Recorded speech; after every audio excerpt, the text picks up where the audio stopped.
calme. Mais en particulier, nous sommes sur deux fronts. Le front nord et le front sud, du côté l'axe Luna-Komanda, où les forces armées sont en œuvre pour mettre en déroute les ADF qui ont attaqué un convoi.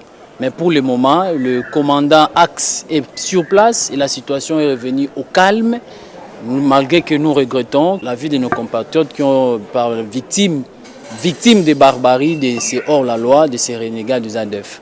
Et du côté sud, les forces armées, là nous sommes dans le territoire de Djougou, où les forces armées, depuis 2 semaines, nous le disons, après la grande défaite, la défaite figurante de hors-la-loi des Codeco et leurs alliés à Kobu, Bambou et Kilo, ces rebelles voulaient à tout prix prendre un autre champ d'action pour œuvrer.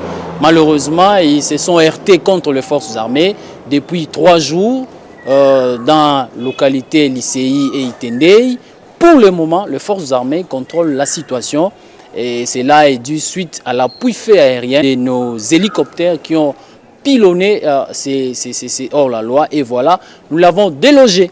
Et lors de ces combats, 3 éléments de forces armées ont versé de leur sang pour une mission noble, celle de la protection de la population et leurs biens, mais aussi la défense du territoire national. Mais du côté ennemi, les forces armées ont réussi à neutraliser légalement 10 éléments de cette coalition et plusieurs blessés dans le cas ennemi.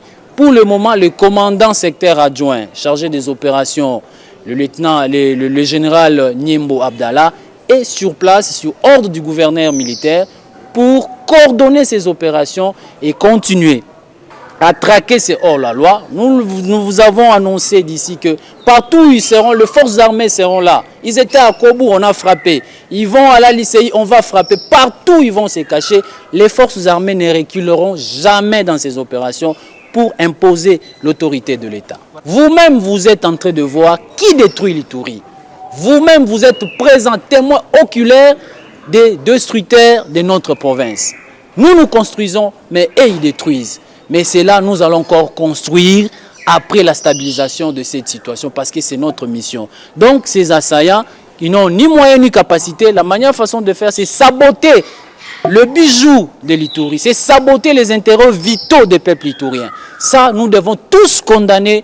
Nous devons tous condamner. Nous les promettons, tous ces actes seront punis conformément à la loi et au règlement de la République.